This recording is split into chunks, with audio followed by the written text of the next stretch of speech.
Hello, ladies and gentlemen, and welcome back to another edition of Uncaged, episode 4. As always, my name is Mike Larkin, and joining me is my boy Daniel Crimmins. Dan, we're back, episode 4, baby. Oh, yeah, we're at episode 4, and folks, we got a good one for you. Mike, can I tell them what we got for him? Hit him, man. Hit him up. We've got, each of us came out with a list of our top 10 favorite wrestling promos. Now, Mike, let me ask you first. In your opinion, what makes a good wrestling promo? What do you, and then once you go, then I'll go. But what do you look for? I look for something that tells a damn good story. I'm talking about the verbal presence, the overall representation of your presentation, something that makes you feel and something that makes you strike a chord.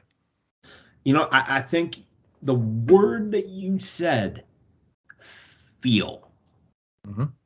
You know, good wrestling, a good promo, much like a good match and a good movie, you know, music, whatever, should make you feel.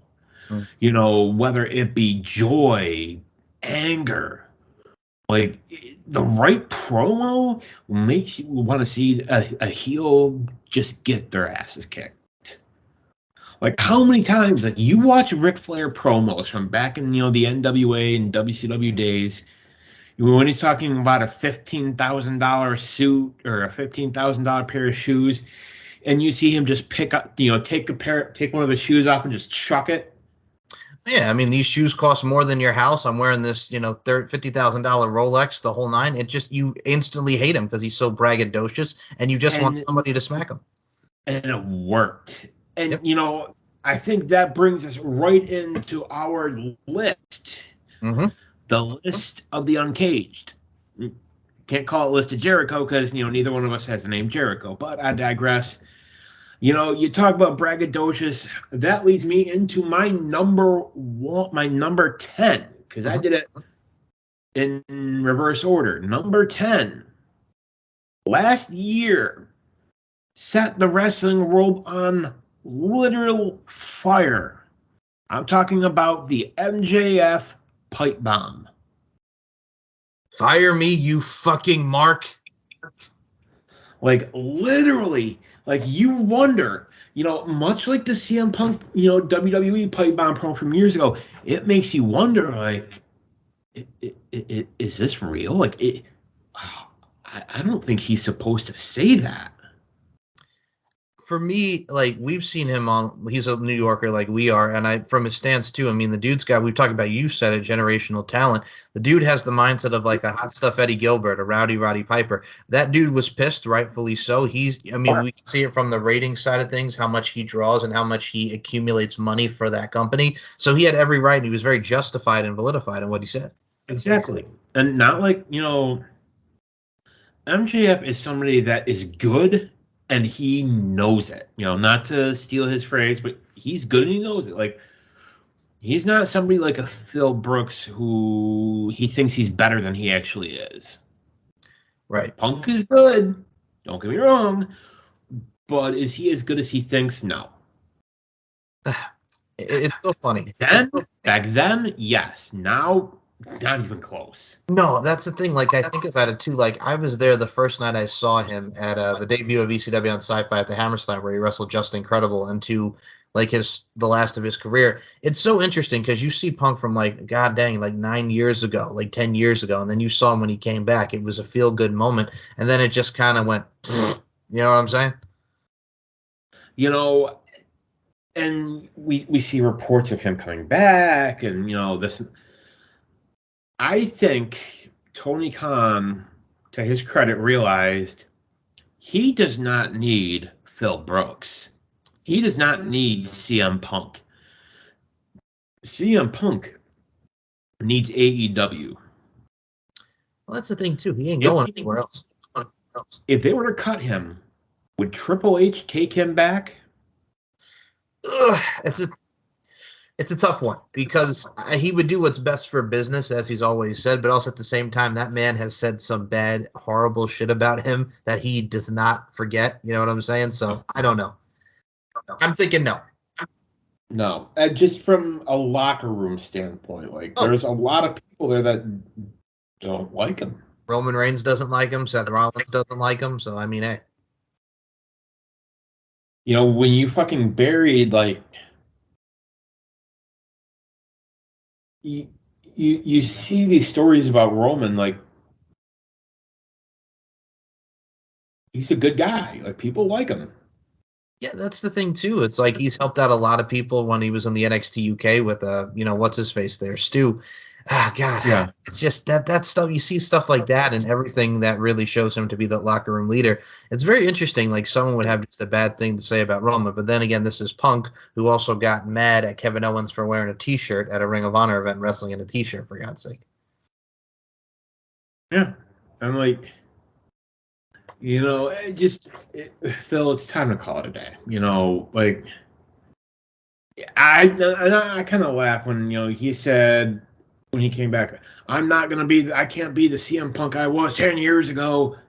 I can't do what I used to do back then. And literally, he's trying to do the CM Punk shit he used to do. Well, But we digress. We get off on a tangent. That's what we do here on the Uncaged show. Like, what was your numero 10?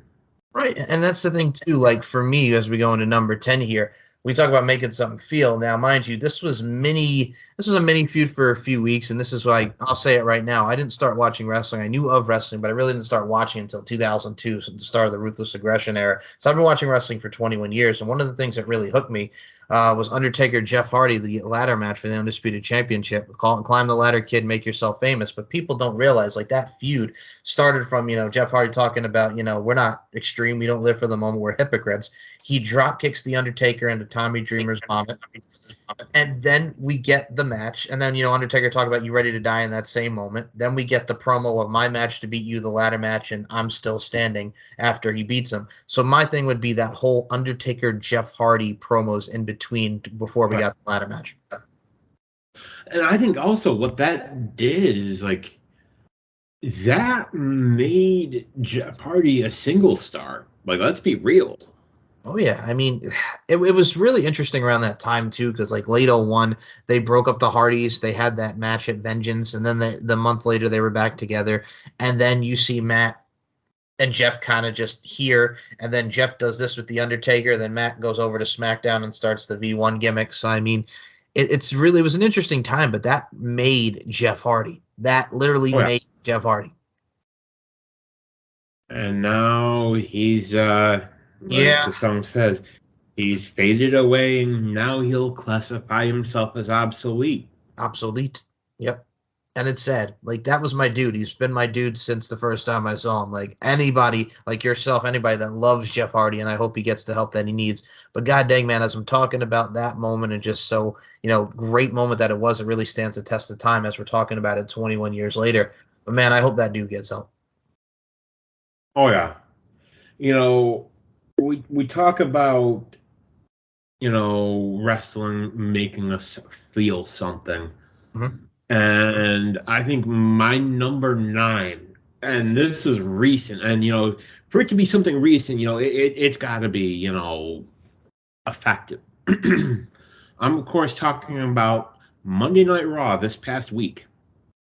Cody Rhodes and Paul Heyman. Oh my goodness, we're going recent here. Okay, making Paul Heyman cry. Yes. Like making Paul, and Paul doesn't break character for anything. No. Like he's got that New Yorker, balls of steel iron will. He made Paul. Sammy couldn't even make Paul break. No, but that did it for him. Well, because of history with Dusty Rhodes and Steve Corino, 2000 ECW. Yep. Yeah. When we'll be real, that Dusty Rhodes was a shell. Like that was not Dusty Rhodes. That was Dusty Rhodes, but was that the American Dream? No. No, that was Virgil Runnels, Dusty Rhodes. And Dusty would even admit it. Dustin had admitted his TNA run was not him.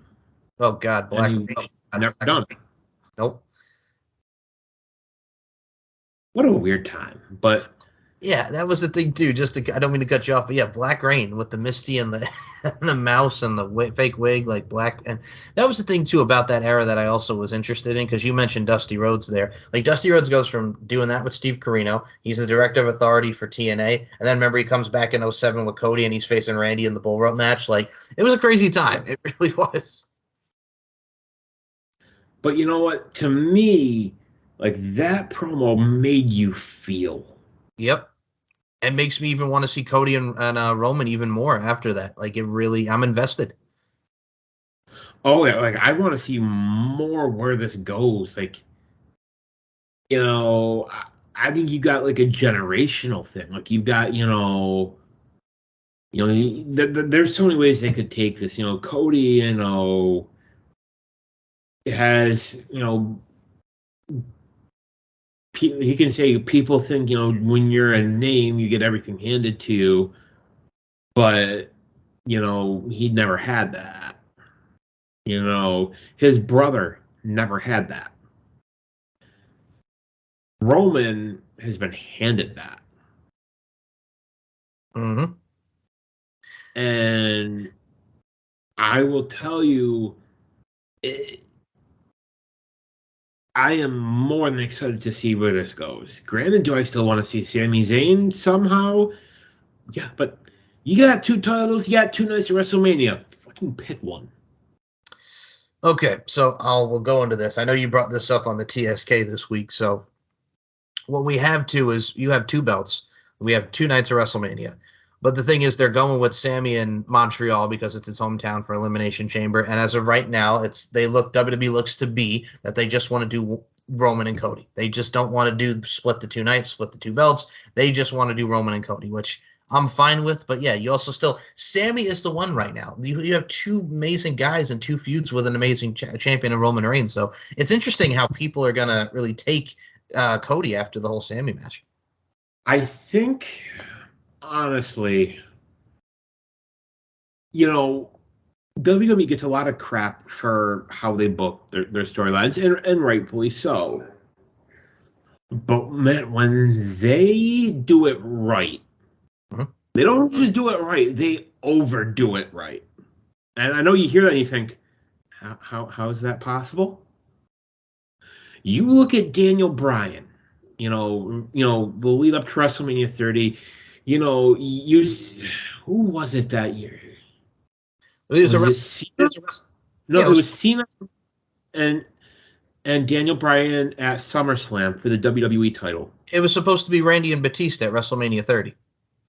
Yeah, but I'm saying that whole storyline, like it was Daniel Bryan versus Cena. Yes. Cena, Daniel Bryan wins the title. Mhm. Triple H has his hand up, hits the pedigree. Orton cashes in Money in the Bank, and like they tried doing to Daniel Bryan what they did to Zack Ryder. Oh man, you're gonna even bring Zack Ryder into this. He got over himself. With He got over himself. the exception though that the fans this time are like, no. And they hijacked the show, and we got that amazing, raw hijacking, and to the point where like they're thinking like, shit, we don't have a choice. Mm-hmm. And I will say, of the past 10, WrestleMania 30 is probably one of the better WrestleManias, at least in recent years. Yes, I will agree wholeheartedly with you on that. Top to bottom, we had good matches. Like Triple H and Daniel Bryan, Great match. good match. The triple threat match, incredible. Brock and Undertaker, not bad. But you gotta realize Taker got hurt like a minute and a half in. Yes, I mean that also featured the WrestleMania of John Cena and Bray Wyatt. Eh, Yeah, which I still say Bray should have won, but that's that's what y'all neither did. here nor there. But I think to a point where, like, with Cody, I think if they stick their guns and do Cody versus Roman, they're gonna end up turning Cody heel because I, the fans are gonna start booing him. I could see that. I absolutely could. And we've seen it heel Cody before. He can do it. And here's what I'm thinking. What is Paul Heyman notorious for doing? Well, swerving people, turning on, like we did with Brock, the overall idea that he's with them, but he's not. So, yeah, he's known for doing that proverbial swerve. And prediction, not a spoiler. So what if Paul Heyman turns on Roman? Oof. That would be something. I mean, the bloodline crumbling at its seams, at its fingertips. Like, you see, when is an animal at its most dangerous? When it's backed into a corner. Yep. Roman, they're portraying him as, that paranoid guy now because, he's got Sammy on one side, he's got Cody on the other. Jay's kind of doing his thing. And, like, just when you think that storyline can't get any better, this is like a good movie. You don't know how it's going to end. The best storyline in 20 years, Mr. Daniel Crimmins. And I will say this, getting back to my number 9 now, since you stated so brilliantly with this past event, my number 9 takes us back to probably around, I'll say, 2017 in the lead up to WrestleMania with Seth Rollins and Triple H talking about the Antichrist and being a martyr and talking about why is success being so, why is it evil? What's wrong with being successful? Like, Yeah. I love that because you could also relate to the authoritative side of things and how a lot of people feel. A lot of people have a lot of the dough with it. And Seth Rollins, like, why didn't you stay with the authority? Why'd you have to go against us? Beautiful. Beautifully done. Oh, yeah. And you see that clip get shared so many times on Facebook, on TikTok, on Instagram. Like, and it makes you really, like, if you really stop and think about it, He's right. like, and you really analyze it, like, I've watched it a couple times and I almost put it on my list. Like, I have it as an honorable mention. But to hear that and, like, you think with Triple H saying, what is wrong with being successful? Mm-hmm. He says, nowadays you're successful, you're the bad guy. I'm hearing that, I'm thinking, like, He's right. yeah. That's the thing. And it was great. Right, that's the thing too. It was great, and it also served its purpose for Triple H being the cerebral assassin. And I mean, for that, it just stuck out to me because a lot of, during this time it was the authority time, and I'm just like, you know what? God damn it, he's right, but also it's like, fuck you, man. You know what I'm saying? We don't have everything gifted to us. We all got to work hard. So I mean, it relates, like we talked about, makes you feel, strikes the chord, and it struck a chord with a lot of people. Exactly. And it was that old line of, if you had the opportunity to have, everything handed to you, everything you've ever wanted, why wouldn't you take it? Exactly. That. And I'm thinking to myself, like, if in my job, if I got an opportunity to be handed what I want, Mm-hmm. everything I want, dream position, dream salary, everything, would I take it? You're absolutely right, I would. Same on mine. If I could skip that line and go right to where I want to be, anybody who says otherwise is a fool. But it's just, and it's, we talk about fan involvement in wrestling, and it's a beautiful thing. And this leads me into my number 8. And sometimes one time with a wrestler connecting with one person in the audience can set the tone. You saw it with when Miz won the WWE title with Miz Girl. Mm-hmm. Like, I can still see that expression. And the fact that, for like a year or so later with the Slammies, they found her and they brought her back just to do the face, brings me to my number 8.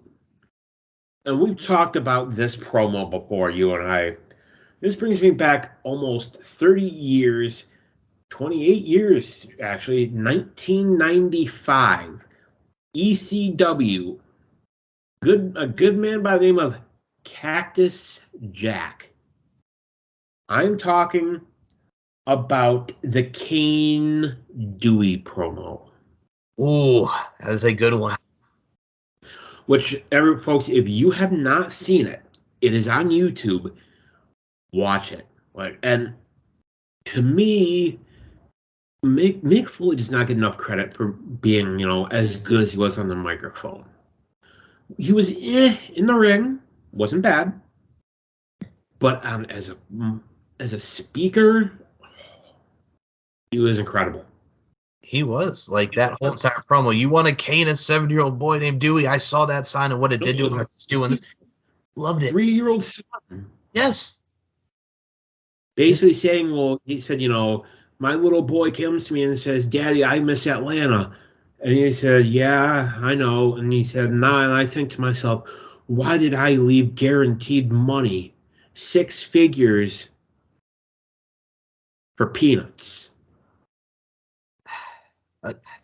For me, like that too, like this was also towards like he's like, you know what, I'm gonna wrestle the normal style and piss the entire ECW fans off because they and it worked because he wanted that. Everybody wanted that alternative, but it's like, all right, you guys hate me for this. You know what you want to Kane do? Here's what I'm gonna do. I'm gonna wrestle like a normal person, like it's the '80s again, and say fuck tradition and just do with this. Fuck the alternative. Here's the tradition standard. If you like it, I don't care.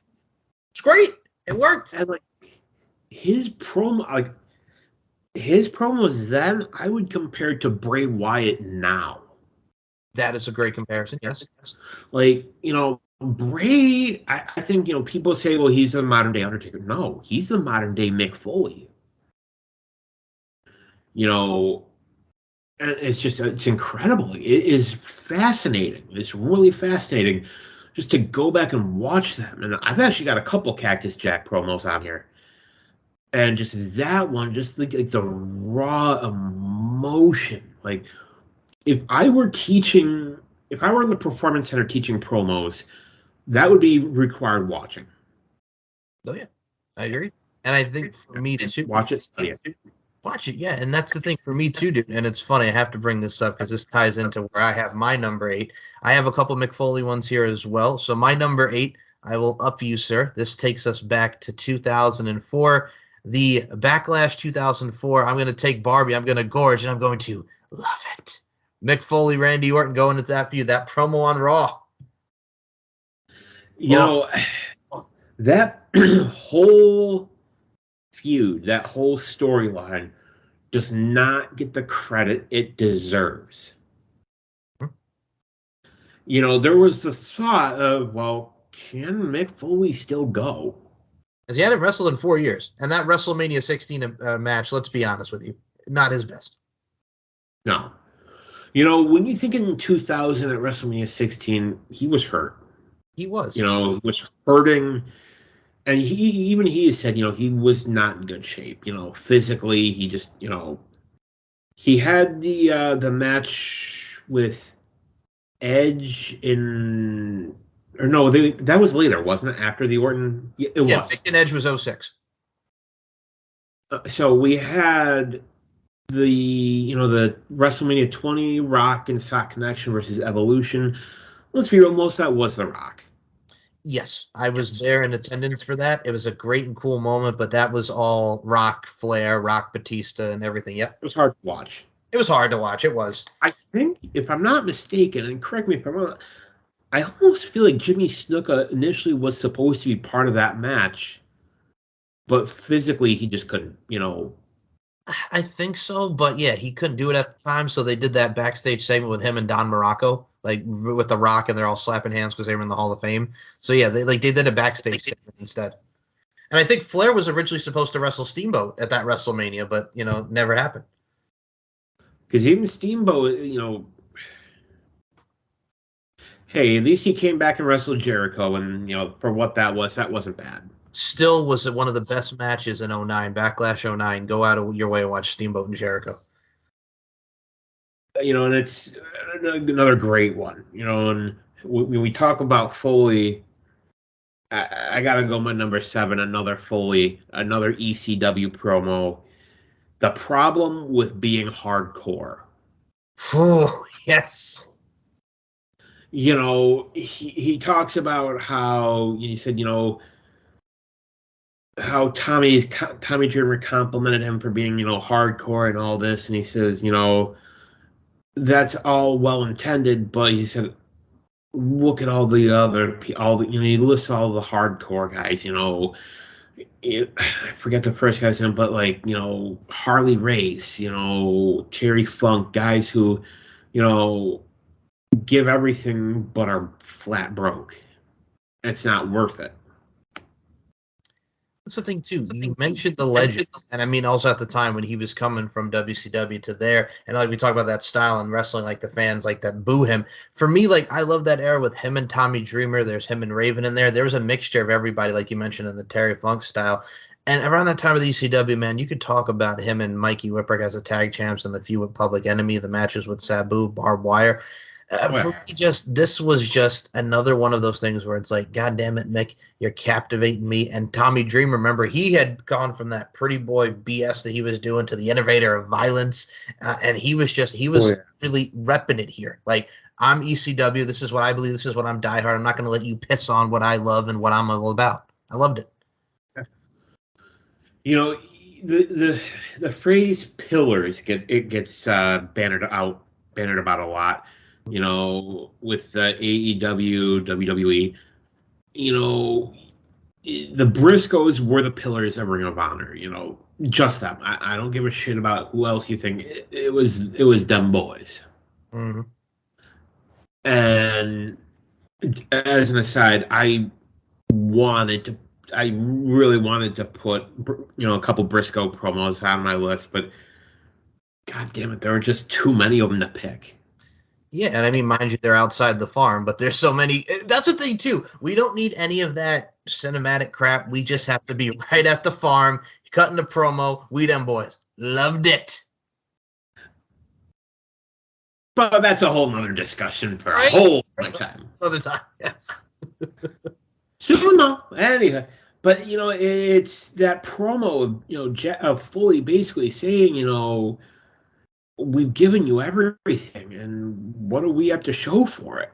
He said Harley Race is a millionaire multiple times over, but his body is broken, his soul is broken. And to me, that's really reticent is, yeah, we're going with that. Yeah. It's really reticent of the wrestlers at that time. Similar to the movie The Wrestler. Guys who give everything for us. You know, Guys like Mick Foley, Kenny Omega now, who just give and give and give and give and give. And they break their bodies for us. And all we want is just more. That's the thing about wrestling fans. We're all kind of whores in our own way. We're whores for the violence. We're whores for the story. We're whores for what we want when it's on. Yes, we're rats.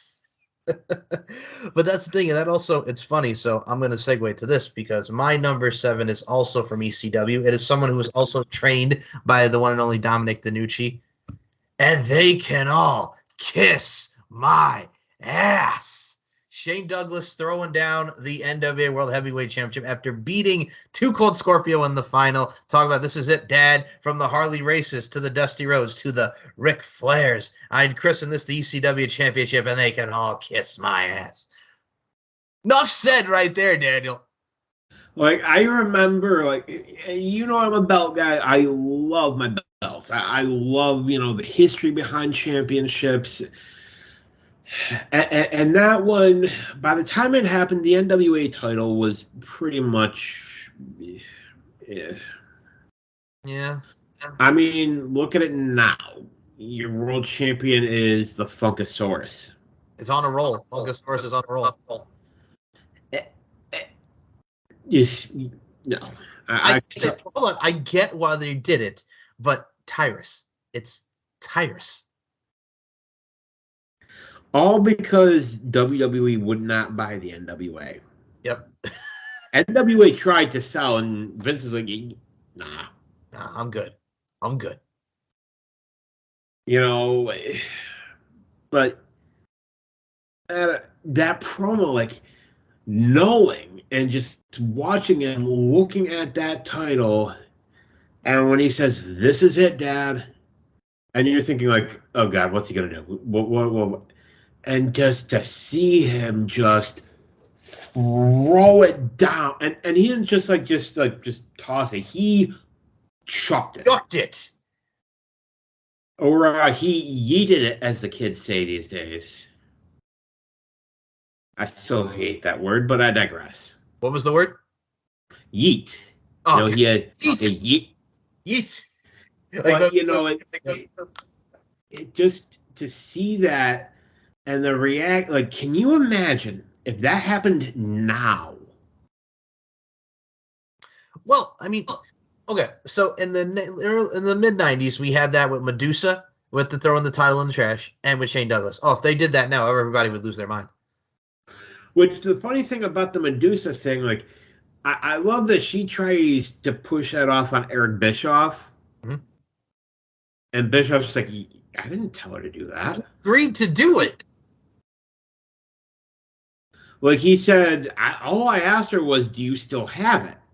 And she said And yes. she said she did, and I said, "Just bring it here." Like, but as an aside with that, I don't blame her. I don't blame Bischoff. Neither one of those two is at fault. You know who is? Vince. Yep. Like, you couldn't have made sure. Like, you're gonna fire one of your champions, and you don't make sure you got the belt back. Well, I think at this time he was thinking to himself, no, because the time-honored tradition. Oh, I'm using it here. The time-honored tradition is, you lose the title and you do the favors on the way out. He wasn't thinking like, oh, she's going to take my belt and go on to another show and dump it. So at the time, I don't think he was thinking that particular. No, they didn't even. They didn't even strip her of it. They just fired her with the title. Did not even just fired her. By no, he fired her. Yeah. Which, knowing what we know about Vince, I kind of gotta wonder if maybe, maybe Vince tried something. I don't know.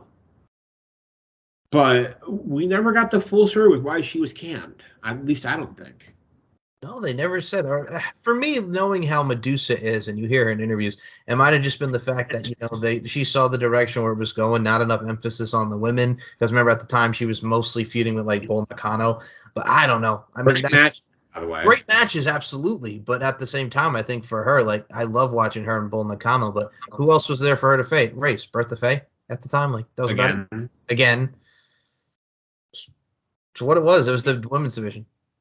Like, honestly, what they should have done was just have it go to Japan. Like Nope. They've done it before. They have, but that was the WWF thinking at the time. And funny you mentioned being WWF, and this is actually my last Mick Foley promo on my list. Okay. And I think it is his most infamous WWF promo. It was, you remember WrestleMania 14. Yep. Cactus Jack and Chainsaw Charlie versus the Outlaws. Of course, Foley and Funk win, but then there's some bullshit, and they do the cage match the next night. The following week, you hear the Cactus Jack theme. He comes out, and he just cuts that scathing promo, just obliterating the fans. That was not the WWE version of Cactus Jack. That was ECW Cactus Jack right there. Mm-hmm. When he says the F word on WWE TV, which luckily they were taped. Can you imagine if that was live now? Oh my God! Every USA would have had a field day. Bonnie Hammer would have been like, "What the hell? What's going on here?" With the we're at the USA Network. Which, to be fair, Rock said the F word on the live TV. Mm-hmm. Vince said the N word on live TV, which, folks, if you don't believe me, look it up on YouTube. He definitely said it. And as soon as he did, he had a look on his face that says, I can't believe I just said that. I'm in trouble. Oh, Booker.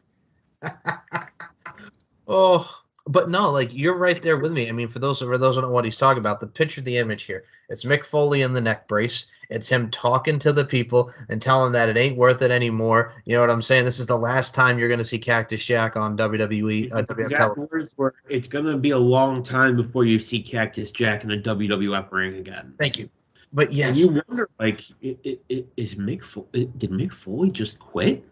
that was the thing. But here's the thing I'll one up you on because a lot of people also tie this into it, and you can agree with me. It led to one of the doggone best Falls Count Anywhere, no holds barred Oh, yeah. matches with Mick Foley and Terry Funk. You know, it was incredible. And, I think that was the only match he had in WWF where, well, actually, one of maybe four where he wasn't Cactus Jack, he wasn't Mankind or Dude Love, he was Mick Foley. You Yep. know, he was, and just how brutal that was. They're fighting up in the stands, the pile driver through the table. Yep. The popcorn. The popcorn. Terry Funk was friggin' popcorn. It's hardcore, baby. And I loved it. Me too. Like, it was so wonderfully done, and it's just like I remember watching it as a kid, and I was a Foley mark. I've told you countless times. But to watch that and like even now it's like I feel bad. Like I didn't cheer for Austin, but it's like even now it's like I know how it ends, but I'm thinking like I'm sorry. It's like you're watching Stone Cold and Dude Love. It's like, can Dude Love win the belt, please? Can we get a double arm DDT? Little pile driver, please? Please? But as a heel though, like heel Dude Love was just weird. Well, yeah, but when he sided with Vince and then he was like the whole nine there, it's like, how can you make that character who's a partier, who loves women, and you make him a heel? Doesn't make any sense. Yeah, it did.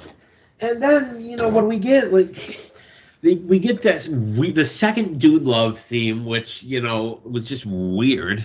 Oh, the Love Shack, whatever that was. Yeah, I mean it wasn't bad. It's just like I said, 97 was a weird. That was 97, right?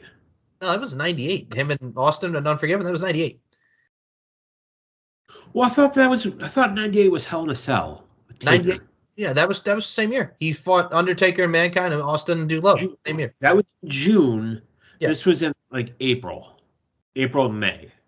It might have been April or May. Yeah, I think you're right about that because Unforgiven was that year. That was the same year of Taker and Kane in the Inferno. Yep. They realized that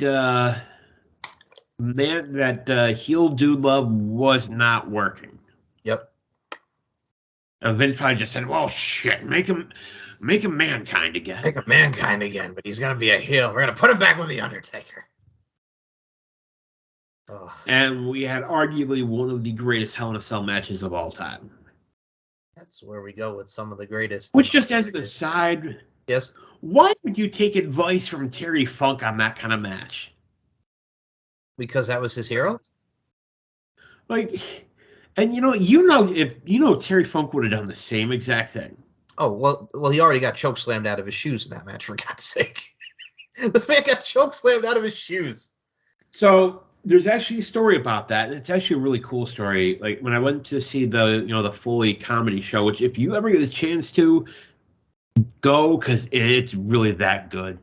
He was saying how it was the second time. It was because I think it was after he got chokeslammed through the cage, and Taker dropped down, and like they're trying to think like, oh, shit, is Mick dead? What do we do?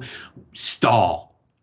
So that's when Terry Funk comes out, and Mick said that because you kind of see if you watch it back, you see Taker's lips moving. And he said he had said to Terry Funk, he said, check if he's still breathing. Mm-hmm. And he said, Terry leans over and looks back at Undertaker and he just shouts, he's alive. And they knew they had to kill time until the paramedics can get back in. And sure enough, what do you do? you choke slam him, and the whole thing with the shoes was not supposed to happen. Nope. It just wasn't. But oh my god, it was great. Like, just see him fall, and the shoes just go yoink. Yoink. And it's funny, Dan, too, because like we talk about the Hell in a Cell. My actual number 6 is my last Foley promo as well. And we're gonna tie this here into Foley because we just mentioned it. But dude, I have to put in Mick Foley and Edge WrestleMania 22, the hardcore match where he has the barbed wire and what he's gonna do to Edge, and he pretty much says, "You look in my eyes and you realize I'm gonna tear you a point, and at WrestleMania you will find out that the truth hurts." And then he's friggin' rocking back and forth with the barbed wire, and he's got it in his mouth. Oh, Mick Foley and Edge. Oh yeah. And even Edge will say that is probably one of his best matches. It was. I mean, Mick was looking for that WrestleMania moment, and here comes Edge also getting that same moment.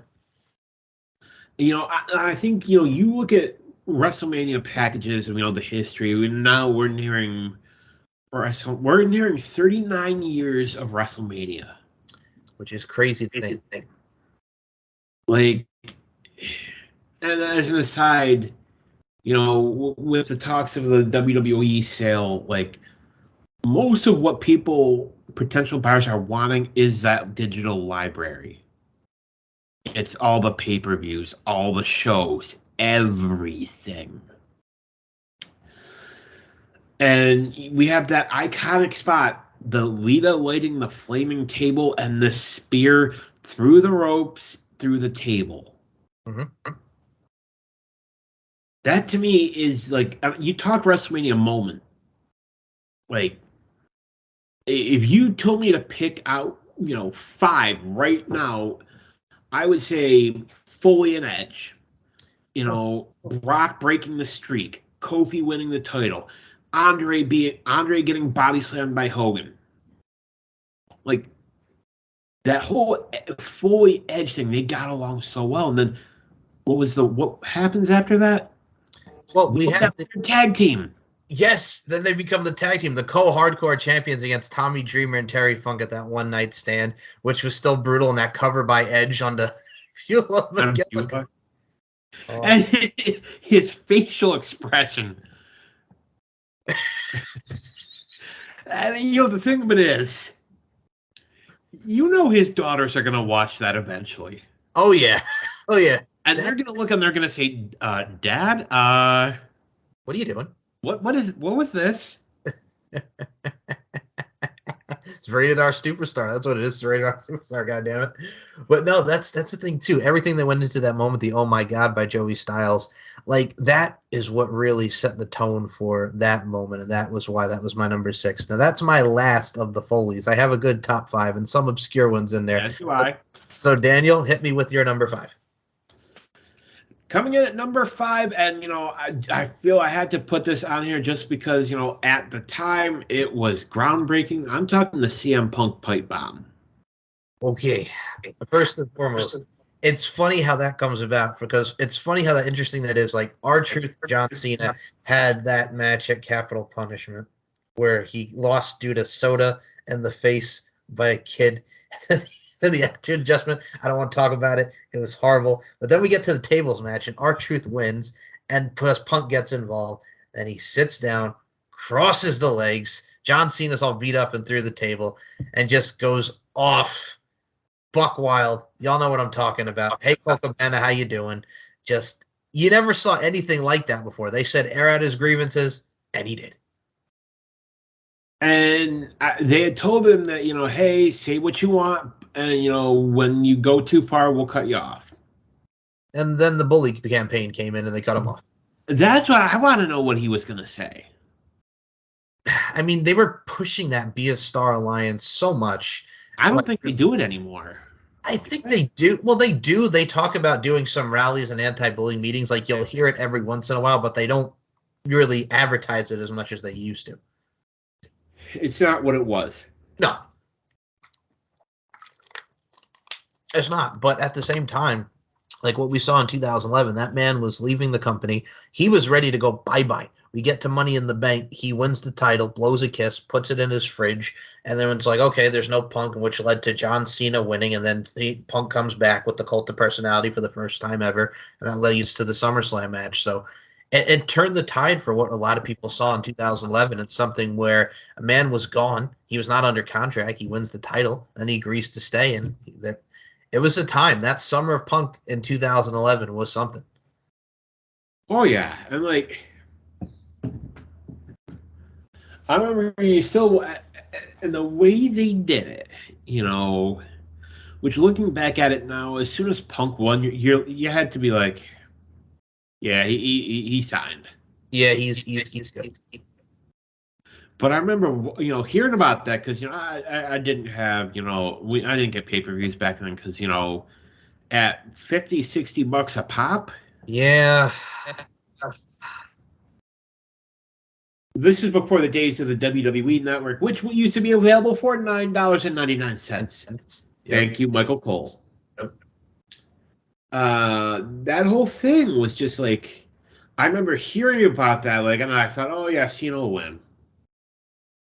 And then to hear Punk wins, and I'm thinking like, oh. And then he goes to the crowd. Yep. Well, then I thought, well, Money in the Bank, because, I thought, well, Del Rio won the Money in the Bank. And then you hear Del Rio comes out, Yep. gets kicked in the head, and you're like, oh, was that supposed to happen? Which El Patron, I think if he told you, he'd probably say, yeah, that wasn't supposed to happen. He was supposed to win the title. I agree wholeheartedly with that. And I mean, well, El Patron has not done much. He's been in the news, but he hasn't done much of his pro wrestling career. I know he's wrestling, I think, in AAA right now. Nothing good. Yeah. Conan, what the hell are you thinking bringing him in? Why do you need him? That's what a lot of people said. He defended it just because it's like, hey, man, how many times are we gonna belittle the guy and begrudge him for what he's done? I mean, hey, give the guy a chance. I mean, he's trying to be nice. Give it to AAA. Have him wrestle in AAA. I get it, I guess, but does he really need to be needed? No, I don't see it. Damn fault. I know.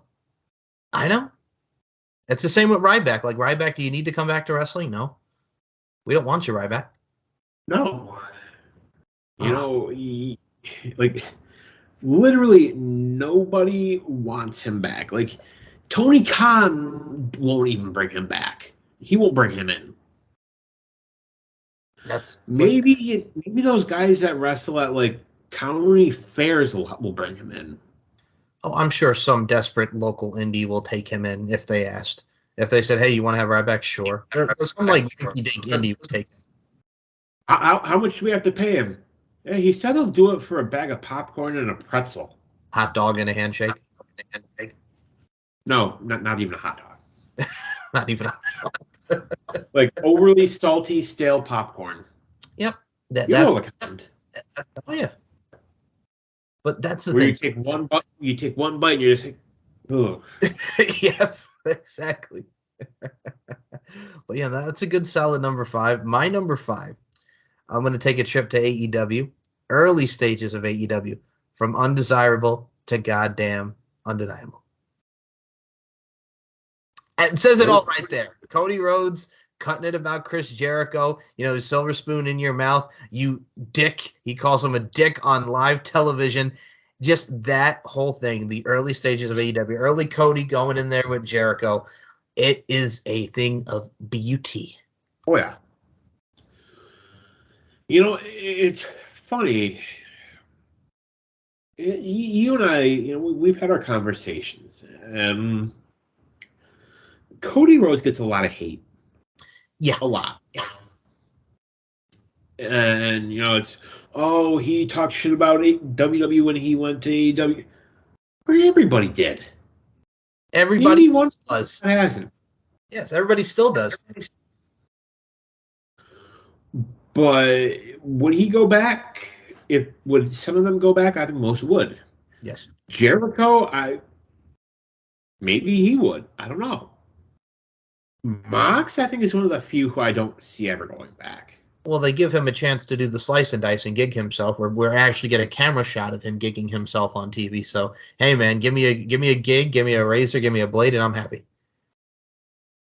You know, I think the next time we see John Moxley in WWE TV, it'll be going into the Hall of Fame. You put the Shield in the Hall of Fame, yeah, I would do it. Oh yeah, absolutely. I would do Hall of Fame and even separate. You know, each person individually. I agree, but that's the thing too. Like he would be, I think if he were to come back, I think it would be like you don't make me Dean Ambrose, you make me John Moxley, you let me be me. It's like with Cardona. Like I don't want to be Zack Ryder, I want to be Cardona, but yet he has filed trademark for Zack Ryder. So I'm kind of curious if he would actually come back and do the woo woo woo. We'll tell you why I think he did that, Why?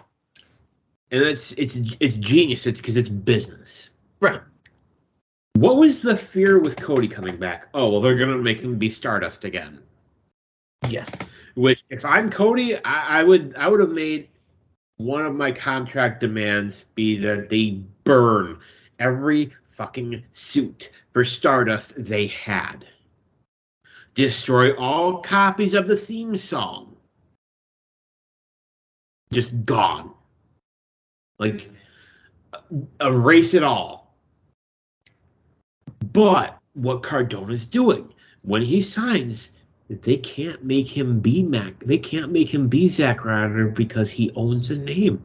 They're not going to give him a name that they can't profit off of. Right. It's business.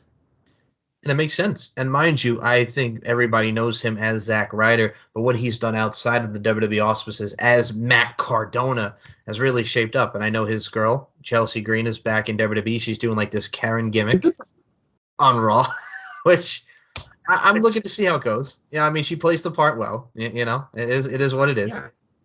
And you know, if she's making money, good for her. And you know, it's Cody got a lot of shit for leaving AEW, and you know what?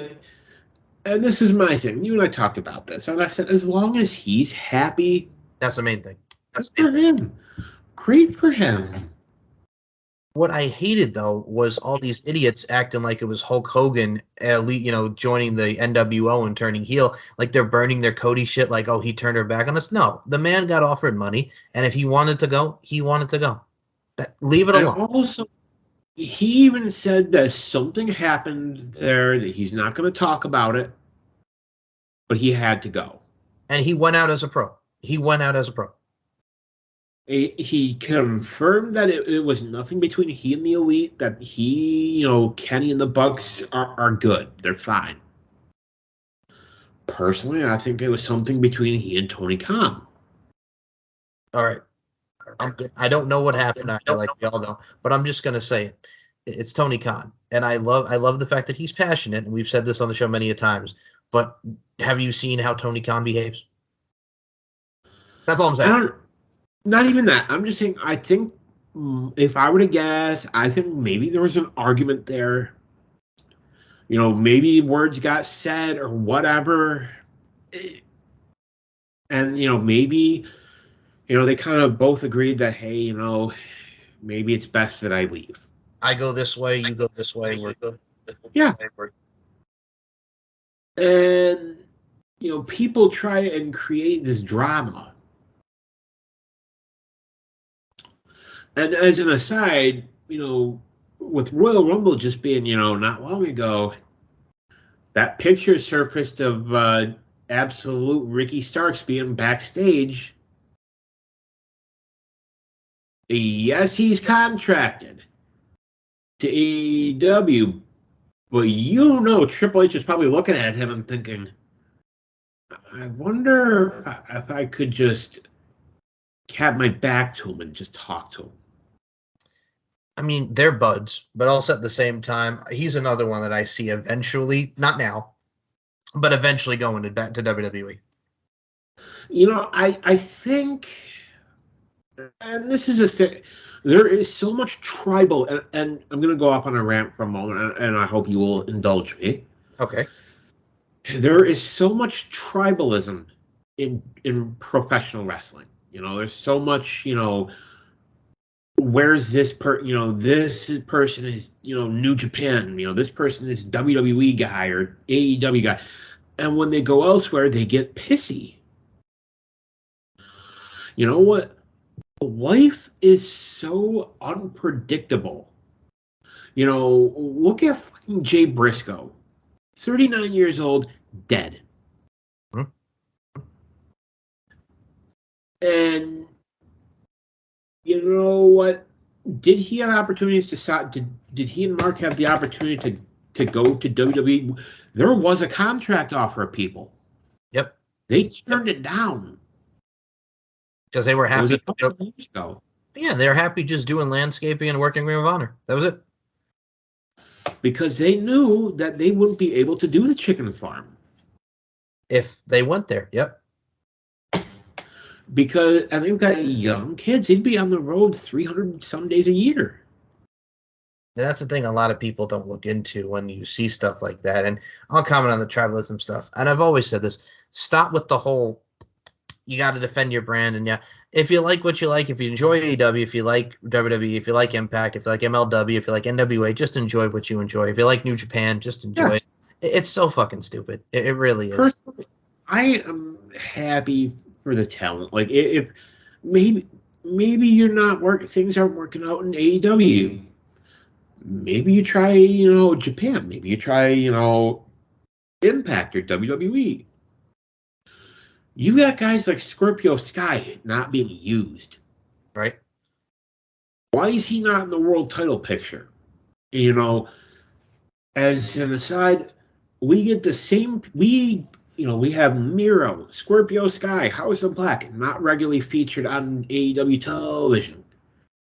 But yet we get the Jericho Appreciation Society every week. And Action Andretti. And I don't hate Action Andretti, but for the love and I'm a Jericho mark. Yes. But Lord Almighty, like the problem is, and it boils down to one inescapable fact. Tony Khan does not have enough TV time for AEW. Nope. He doesn't. Like, needs at least another 2-hour time slot on. Like, honestly, Saturday. WCW used to have Saturday night. Have, from 6 to 7:30. Have like an hour and a half. Impact used to do that a lot back in the day, TNA, in the early, when they had the Spike TV deal. They did that a little bit. Yeah. And do I see Ricky Starks possibly jumping? Yeah. But as soon as that picture got out, Tony Khan's probably thinking, shit. And he probably's like calling the lawyers. And I guarantee before that happened, though, I gotta imagine Ricky Starks probably called and said, hey, Tony, I'm backstage at the Rumble. There's a picture that's probably going to get out. Because Triple H isn't going to get caught again. No. Not at all. And I mean, for me, and I know we're coming to, I believe, Daniel, what are we up now? Number 4, right? We're up to number 4. Oh, yeah, and I got a good one. Hit me. This one does not even involve a wrestler. This one is the greatest commentator of all time. And of course, I am not talking about good old JR. I'm not talking about the King, Jerry Lawler. I am talking about the loose cannon of commentary, Joey Styles. Oh, is it the one I think you're going with? Yes, the one right before One Night Stand 2000. Was it 2006? Yes, the one where he quit. Yeah, where he quit. And to see him the passion that he has for the business, like, you don't expect that out of an announcer. No, all right. For those who, well, you're going to explain it more. I'm just going to set the picture. Picture Jerry Lawler just making fun of him and just trying to be lighthearted, the sports entertainment, and Joey Styles is not having that, and he just shoves him, walks up to the top of the stage, and just lets his friggin' heart flow and lets it all out. What happened? He left, and then we go to break, come back. Yep. And we see Joey Styles come out, and just here, and to quote Heath Ledger, and here we go. Yep. And it was just like, watching back, I'm just like, he was right. Like, all those years he worked by himself, and like, you put him in there with Lawler? Right. Don't get me wrong, as a, you know, Lawler was only ever good with JR, nobody else. Sorry. And well, the thing too is, I know the first of all, the chemistry that JR and the King had from the puppies and just Jerry Lawler being insane, JR being the straight man but funny, it worked so well. And that was the commentary team of all of our, youth and our adulthood for the WWE. And for me, dude, I'll say this with the Joey Styles thing: you go into One Night Stand, and how he did, he quit. He becomes the ECW announcer. He gets involved in Taz versus Jerry Lawler from ECW One Night Stand 2006. Jumps on the King's back. Taz locks in that Taz mission, and it's over. Taz's last match, which that match should have never happened. It shouldn't have, but they wanted to get away of having Jerry Lawler, who was hated in ECW in the mid 90s, and having him and Taz do that. I get it, but it shouldn't have happened. And I think Taz even told them, like, hey, I can't. Like, I can't do this. Like, physically, my body can't do it. I'm hurt. Right. And well, all he did was lock in the Taz mission, and that was it. Yep. Like, that was literally it. I mean, it was set up for what it needed to be, but yeah, you can't have Taz doing the Taz plexus and throwing Lawler around, because he can't do what he did in 2000 when they had that match, and at the time in 2006, because he can't. He was done, and he knew it. And I mean, it did set up for something though, with Joey Styles being that guy from ECW, the one-man commentary team. ECW lives from ECW One Night Stand 05. Like, oh my God, called the cat fight. Like, that just showed how much passion he had for what he did in ECW and the coming to WWE. When at the beginning, if you recall, like, they thought he was, really being more of like a sports announcer as opposed to like a sports entertainment announcer, and he was getting shit on, because they didn't like how he was announcing. And then I guess JR worked with him, and he got better. But yeah, he had a lot of trials and tribulations his first year with that company. I feel like Triple H would have brought him. Like, if Triple H was in charge then, he would have brought him in. Oh yeah,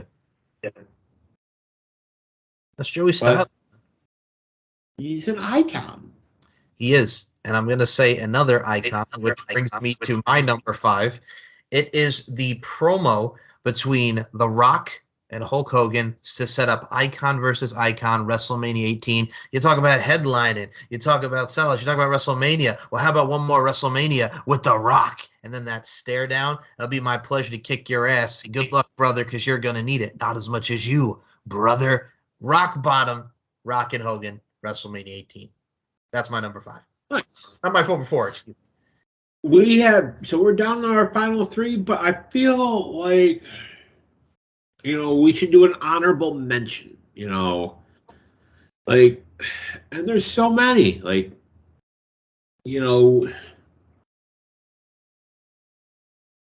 I gotta say, you talk promo, the Edge goodbye is my honorable mention. When he retired, and just it got, dude, I broke. It broke me. I was in tears because I didn't want to see it. Like, he had such a short career at the time. Like, mind you, he had been in there since what, like 98, and 2010 he has to retire, and he's in the prime of his career. And that goddamn Brodus Clay with that spear that hurt him with the way it happened. So yeah, it broke me, man. Yeah. So number 3, and this one to me jump-started a movement. Mm-hmm. You sit here talking about your Psalms and your John 3:16.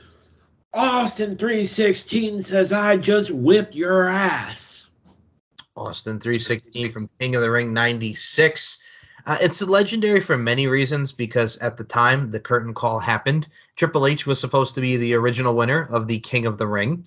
and obviously that did not happen. So he got eliminated like first round against Jake Roberts, right? Oh yeah. Okay. So I think. Yeah, it was like really quick, like first round. Maybe not even like maybe a qualifier, but he like lost really quick, and then you get to the final two. It's Austin and it's Jake Roberts, and now Jake Roberts was not the Jake Roberts that we all know and love at the time. He was doing that whole holy gimmick that he was doing, talk about his Bibles and his John 3:16, as he so eloquently put it. But this was like Austin coming into his own. You know what I'm saying? The ringmaster is dead. I am now Stone Cold Steve Austin. I have this killer-like gimmick and this killer-like persona, and I'm going to rip ass on anyone who gets in my way. So it was the start of what we would see and we known and grow to love, that being the one and only Stone Cold Steve Austin. And if I'm not mistaken, his character, the Ringmaster, and even Stone Cold, the early Stone Cold, not the redneck Stone Cold, was based off of mafia hitman Richard Kuklinski, aka the Iceman. Yep. I know you're a New York guy. You know who he is. I know about the Iceman. For those who are not, look him up. The Iceman. Watch the Iceman Confessions on YouTube. Like, Man's dude brutal. was cold. Yep, he was cold. He was, as he said, he was stone cold. It was, you name something like that. Stone cold. You want to have that, not just Jared with the announcing, but everything that was Stone Cold Steve Austin trying to find his way at the time, and it worked. And I mean, this was the same year of him and Brett at Survivor Series Madison Square Garden, right before the submission match at WrestleMania 13. So they were pushing him through the ground running at 96. You know what? You think of pay-per-views, like that pay-per-view. If you told me to name anything else on that pay-per-view, I can't do it. Like, I can't tell you who I could tell you who he wrestled in the finals, but I just think Austin 316. I think he wrestled what's his face in the semifinals. Wasn't that Mark Merrow? I think Mark Merrow might have been the semifinal one. I think was it Savio, or did Savio wrestle Vader? Savio I think wrestled Vader and Stone Cold wrestled Mark. Round one. Yes. And round two was Vader and Jake, I think. Yeah, it was Vader and Jake won, and I just distinctly remember Stone Cold Steve Austin and Mark Merrow for some reason, because I think they were also pushing Mark Merrow at the time, and we saw how that went. Oh, got upstaged by his wife, and now his wife is with Brock Lesnar in bed, and then he's thinking about Bobby Lashley after they're done having sex. That man literally said that on Raw this week. He thinks about Bobby Lashley after he had sex with his wife. Oh, that was one of those things. Like, he probably got home and his wife probably looked at him and just says, "Really? Really? You think about Bobby?" I can't wait for that match. I'm so pumped for that, the Elimination Chamber. But yeah, that was that's your top three. My number three. Oh man, I'm gonna bring it back. You're right. It was Mark Merrow. Was it Mark Merrow? Oh, okay. There we go. Wild man. And let's see. So match one was the Body Donnas defeated the New Rockers, Marty Jannetty and Leif Cassidy. I wonder whatever became of that Leif Cassidy guy. I heard he wanted some head. Triple H wrestled Aldo Montoya, which, I think he was just incredible, that guy. I think he was too. He was great. Not even great. He was incredible. Austin beat Mark Merrow. Jake Roberts defeated Vader by DQ. Oh, then that's right. Vader beat him up by just like after the match just destroyed him. Smoking Guns beat Godwin's to retain the tag titles.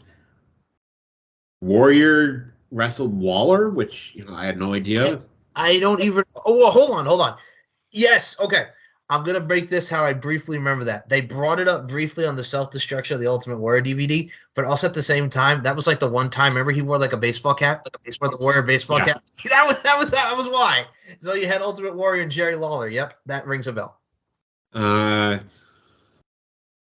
Ahmed Johnson beat Goldust for the IC title. Don't mouth kiss him, and he did it anyway. Austin beat Jake Roberts. Yep. Oh, that's right. I think Vader beat Savio to qualify. Yes. Okay, that makes sense. And Shawn Michaels beat British Bulldog for the to retain the title. Okay. Okay. Yeah. So I think what also kind of coincides for me with my number three. I mean, you mentioned Austin. I'm gonna mention another one that really kind of does it for me. Like you mentioned, Austin. For me, my number three. There's going to be a lot of these in here. I think for my next two, my number three takes us back to 2008. Shawn Michaels and Ric Flair, and how Shawn's going to put down Old Yeller, and then Ric Flair just goes absolutely apeshit. Old Yeller, I'll give you Old Yeller, and then I'm not laying down. The whole build to WrestleMania 24, that stare down, he's going to put him out of his misery. Excellent. Yeah. And the fact that he brought out his NWA championship. Yes. Which, for those of you that don't know, that was the actual domed globe that Ric Flair held. Which, if I'm not mistaken, is in Triple H's office. Yes. Yes, it is. Correct. It is. Correct. Flair wants it back, but I know Triple H is like, no, this is mine. I'm not giving you this back. Would you? With that much history, would you give it back? No, it's rich in history. Like Triple H has so many belts. Like he's got the San Martino. I think he's got the old school Big Green, like that Hogan last had. The one where he beat the Iron Sheik for in like in '84. Yeah. Okay. And I know there's a ton of them in the warehouse. You're right. Which if they gave me 5 minutes in the warehouse to take whatever I wanted, I'm just saying wear the belts. And I'm saying I'm taking all of them. You said I could have 10 minutes. That's what I want. Let's be honest with ourselves, Mr. Daniel Crimmins. Knowing you how I know you, you would be right there camping out all night waiting to get to that warehouse. Like, and as an aside, people talk about WWE and the sale, and well, what would Disney do with it? The fucking warehouse alone, Right? Right. like, look at what they could do with all that memorabilia. Make a whole lot of money. A whole lot of money. Oh yeah. Now, Whatever, they'll get it. As an aside, I really think it's going to be Disney. Now that's what I was going to bring up to the point as well. Like, it's got to be Disney. Out of everybody that we've talked about on this show, and we've talked about on many of wrestling shows too, it's got to be Disney. It can't. It only makes sense. You know what I'm saying? For me, it only makes sense. I as an aside, I don't think it's going to be Saudi. No, because I don't think they're going to get regulatory approval. nah. I don't. And I think that's the thing too. It's too controversial, number one. And number two, I would hate that. I would just be so mad. I would feel dirty watching pro wrestling if that happened. I would feel dirty, Daniel. I'd feel dirty. I mean, it is what it is, but Yeah, I know. I don't see it. I just don't see it happening. But what I do see is, folks, we have come to the top two for us. Now, you picked a great three. I picked Your number three? Yeah, Shawn and Ric Flair. Oh, that's right. Yeah, you picked Austin. I picked Shawn and Ric Flair. Now I'm curious who you got for number two, because I have a tie for number two. I'm want to So hear. do I. Oh, you do? Okay. My two for number two. Okay. First, the Mark Henry retirement promo. Baby, I'm coming home. Leaving the boots in the ring, you're thinking like, this is it. That's it for He's Mark. done. He's done. He's gone. He's done. Cena comes out, shakes his hand, they're yay, grabs him, world's strongest slam.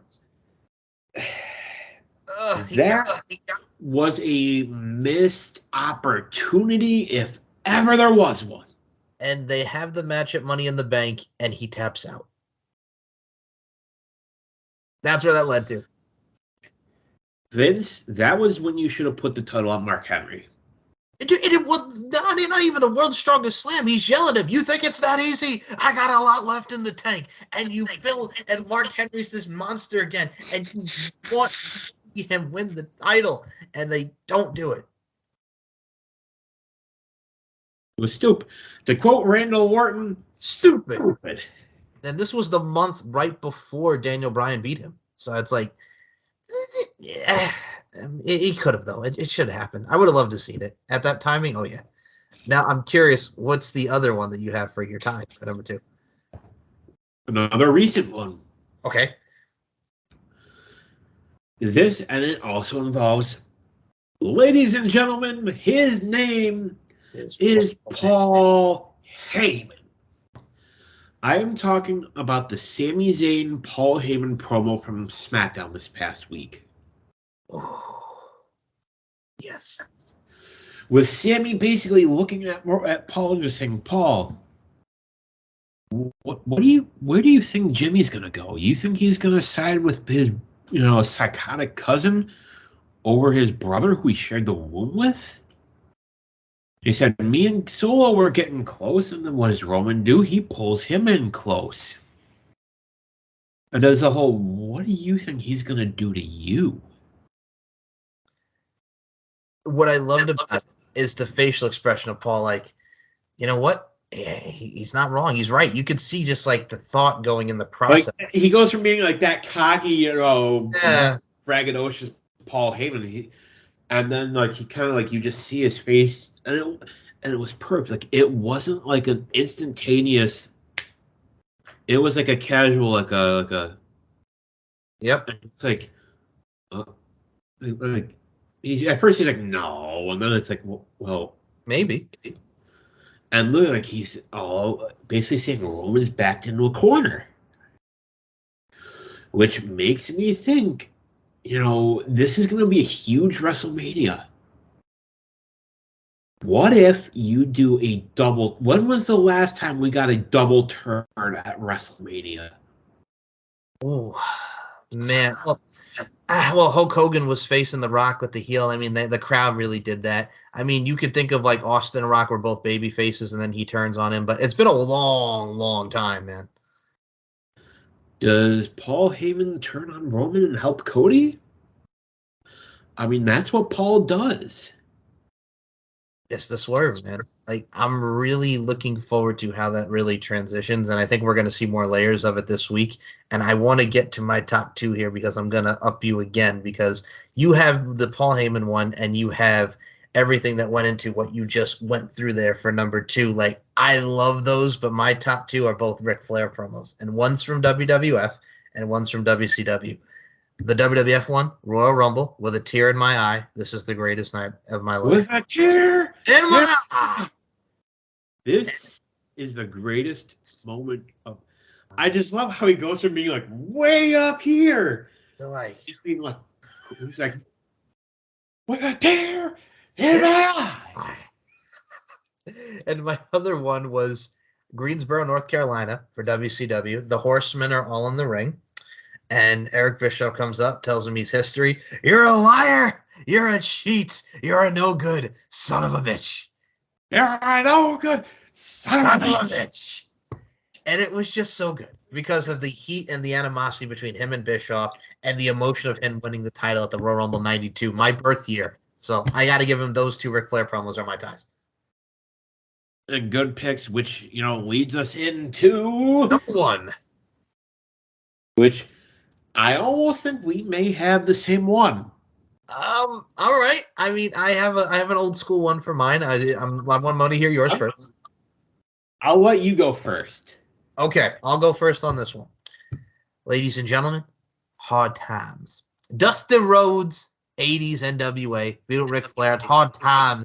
If you already know it, man, you already know what I'm talking about. Hard Times, enough said. Much like the Cody one, how it is with the Rhodes, it's enough said. Hard Times. Hard times is when you work 20, 30 years in the factory and they give you a watch, kick you out in the butt, and they say a computer took your job. That's hard times, baby. Beautifully done, Mr. Crimmins. But yes, Dusty Rhodes, the American Dream, Hard Times, my number one. What did you have for And I number? will tell you, that was my number one. Was it? Oh my God! I don't know how you top that. But you also have to understand, people know the story of he's the common man working hard for the man, and you're going against Ric Flair with these jackets, and he's like, I may have a height, it might just be a little, but brother, I'm bad, and I know I'm bad. Like, how do you not? That was the feud of the '80s. One of the feud of the '80s. Yeah. Common man against this He pompous. was just a common man working hard with his hands, working hard for the man. He's just the American dream. Yep. And yes, we did just quote the lyrics. Yes, we did. But that how can you not? And I think for me, like you mentioned, honorable mention, like, all right, I'm gonna mention a weird honorable mention just because I remember it at the time and the story behind it as it was told on documentary, when Stephanie McMahon is being interviewed by Michael Cole and she starts crying. And yes, folks, I'm going there. This is going right before the first ever father versus daughter I Quit match at No Mercy 03, with the story being, Stephanie would have to quit as the GM if she lost. But the main thing behind all of this, behind the scenes, Stephanie McMahon was getting married to Triple H, and Vince said, I quit match on pay-per-view. And he wanted to do that. Shane was furious. Vince was furious. Stephanie did not want to do it. Actually, Stephanie was like, all right, whatever. But everybody else was pissed. And that is an honorable mention for me just because of I love him and I hate him. And they showed Vince and Stephanie in the portraits and the photos. Like the Vince and Shane feud, I'll even go with that. The biggest mistake was when Linda, your mother gave birth to you. Like the Vince and Shane, Vince and Stephanie drama. But Stephanie crying and that whole nine. Oh, as an 11-year-old, oh man. Yeah. And then you hear the story about Vince wanting to do an incest angle. Yeah, that was 3 years after that. Good Lord. I remember, and it was when she got pregnant with she and Triple H's first child. Yes. And he wanted to do an incest angle. Yeah. Because of course he did. But he's like, all right, if you don't want it to be mean, how about Shane? What? How about we don't do it at all? Yeah. Oh, yeah. Well, we kind of had a little something about that in 08. Paul Burchill and Katie Lee Burchill was originally supposed to be an incest couple. They were brother and sister that were in love with each other. And then we got the Pirate Paul Burchill gimmick. That too. Then no, Pirate Paul was 2 years before that. He was with William Regal. They were a badass team. And then he's like, my ancestry goes back to pirates and Blackbeard. And then he comes out swinging on the goddamn rope. And then it went nowhere after that. And then he became the Ripper Paul Burchill. And then he was on ECW for a little bit. And he feuded with they tried to make Jack the Ripper type thing. Well, that was his gimmick in OVW. And they tried it on the main roster, but it didn't work. Well, a lot of WWE fans are Philistines, if you will. Yeah. But yeah, man, that's our promos. That's our top 10 promos. Of all the promos we listed, if you only watch one, the Hard Times promo. The Hard Times all the way. Watch the Hard Times promo. And it's just as relevant now as it was then. From the 80s to 2023, absolutely is. Stands the test of time, Mr. Daniel Crimmins.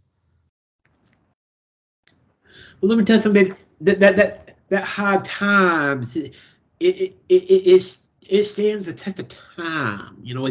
Because even now in this generation, we have hard times, baby. We have people getting laid off. Their job going overseas, going down south.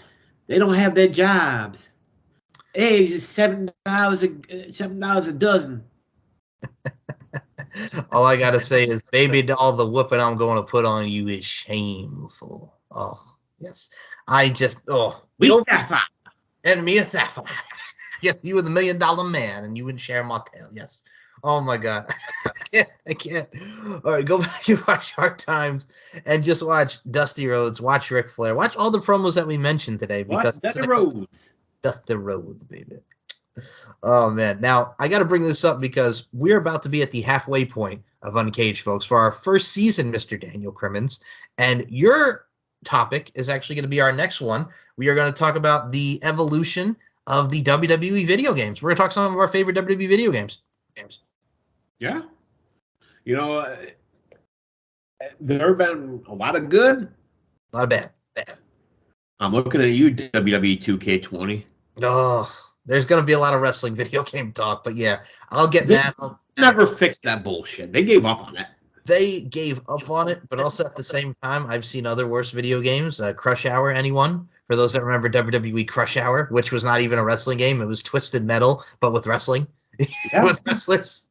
There's a lot of bad games from back time. The WWF on the Xbox. WWE Battlegrounds. Oh, God. It's just, yeah, we're going to get into the good, the bad, and the ugly next week about video games. Oh, but before we even close this out, Daniel Crimmins, I got to congratulate you, mi amigo. You are the new Max Wrestling Television Champion. You defeated Cypher at Podcast Promo Rumble. Check it out on Max Wrestling. Congratulations, mi amigo. Thank you. In one day, I took a third-tier title, and I made it relevant. Mm-hmm. And now Daniel will be defending against. Daniel will be defending against the Demoness for the TV title at Max Wrestling Mania. Arguably, no offense to yourself, but arguably the single greatest champion that Max Wrestling has ever seen or ever will. There's a little bit of fighting words there, but I'll give it to you on that one because you're doing your damn thing. I'm not even going to say greatest promo champion. The Demoness. There is none better than her. Mm-mm. I mean, you're the only person that beat her clean, but, you know. I survived. I didn't get axed, so I'm happy. I'm happy I got my soul. Or did you? Oh. Oh, but no, that's really going to be good. And also, you guys can check out I'm in action at Promo Mania 8 against my boy Robert Davis. That's going to be good. Our fourth ever encounter. Robert debuted the Statman gimmick on me, one of the most creative minds in the history of Max Wrestling promos. So I'm looking forward to dabbling and dipping my toe in there at Robert Davis again at Promo Mania. So check those out. And links will be in the description for a lot of the great stuff that you're a part of with Kicking It with the TSK. Daniel, promote that and tell us where we can find it. So we have, it is on the new network that, you know, Dazzy and Max are working on. Our most recent topic was booking out WrestleMania, you know, different ideas. Is Cody Rhodes the guy to dethrone Roman? What do you do with Sami Zayn? That show is out now. Check it out if you haven't seen it. Links will be in the description for Max Wrestling. Also, I am part of Retro Rewind. Our most recent episode we recorded was for WCW World War III, which was the Royal Rumble. If you don't know, is the Royal Rumble on crack. That is a great description of it. I'm so glad you said that. For those who haven't seen it, yes, it's a clusterfuck. It's a clusterfuck. It really is. It's a big old clusterfuck. 3 rings, 60 guys, and as an aside, and I said this to the guys, people would get eliminated from one ring and then go into another one. Like, it was an idea. It was an idea. It was a bad one, but it was an idea. How much drugs were they on that night when they were like, I got an idea. 3 rings. Oh, you gotta love pro wrestling. But yes, check out the Retro Rewind and check out Kicking It with the TSK on the Max Wrestling Podcast. You could check me out, SM Show 1, MCL92, Larkin_92, and MLarkinMB, Twitter and Instagrams respectively. Check me out for Capital Championship Wrestling over on the CCW YouTube channel, one of the fastest rising female promotions out there in the pro wrestling game. Check me out at LFC with Lingerie Fighting Championships, LFCfights.com. And of course, as always, subscribe to my YouTube channel. I'm going to be putting more shorts on here where you can see these two faces and previews of our Uncaged shows. Oh my goodness, folks, I'm almost at 400 and we are doing our damn thing here with so much great content. Subscribe, like, share, comment. We want to hear from you. Oh, we're doing Uncaged. And click the bell. Click the bell so that anytime you click that little bell, and you'll get a notification when you're going to see our faces. This right here. This right here. Oh, yeah, these faces. You want to see these faces. Don't you want to see these faces? So, episode 5, video games, WWE Evolution, wrestling video games, next week. And Daniel Crimmins, oh, God, it's going to be a fun time going in. Midway, we're halfway through. Season 1's almost done, folks. Thank you so much for listening to Uncaged. And for Daniel Crimmins, my name is Mike Larkin. We'll see you next time.